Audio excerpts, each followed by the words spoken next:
Donald Trump pledged the U.S. would take other countries' jobs if he returned to the White House, as he laid out his plans to slash taxes and lower energy costs and regulations for manufacturers that made goods on U.S. soil. At a campaign rally in Savannah, Georgia, Trump promised a manufacturing renaissance, reiterating his pledge to punish American companies that manufactured outside the U.S. and slap large tariffs on foreign-made goods to protect U.S. industries.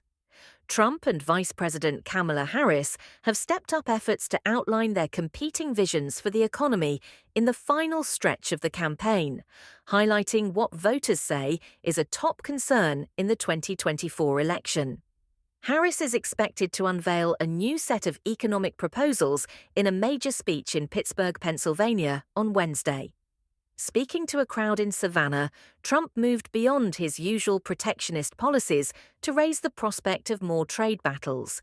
Trump said he would offer special federal zones with ultra-low taxes and regulations to companies that relocate to the U.S., cut through regulation, and appoint a manufacturing ambassador to convince international companies to move to the United States. Under my plan, American workers will no longer be worried about losing your jobs to foreign nations.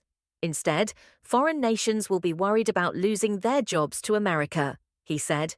Trump has also previously proposed a 60% tariff or higher on Chinese goods and a blanket 20% tariff on imports from other countries, an aggressive policy that could increase prices for Americans, according to some economists.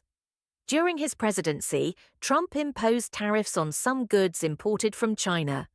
The Biden administration has left some of these policies in place and announced new restrictions in some areas, such as electric vehicles. The former president has sought to blame Democrats for the surge in inflation following the COVID pandemic, which has since cooled, as well as the high cost of groceries. The Food Consumer Price Index rose by 25% from 2019 to 2023, according to the U.S. Department of Agriculture. Polls have indicated that American voters are most concerned about the economy, and more voters see Trump as equipped to handle it. Harris, however, has made some gains. Voters for whom the economy was a major factor preferred Trump over Harris by 53 to 47%, according to CBS News or YouGov poll of likely voters published this week. But Harris has improved her standing since August, when only 43% of voters who prioritized the economy favored her. Trump's visit to Georgia came on the heels of a New York Times/Siena College poll that found him slightly ahead in the state, as well as the battlegrounds Arizona and North Carolina. Both candidates have devoted significant time and resources to campaigning in Georgia, as it may prove critical to their paths to the White House. Though the Georgia speech was billed as an economic event, Trump dedicated a significant portion of his speech to other subjects.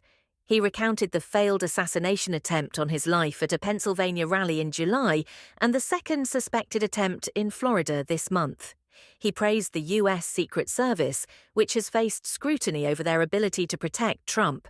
He also attacked Harris, calling her grossly incompetent, and said she would deindustrialize the United States and destroy our country.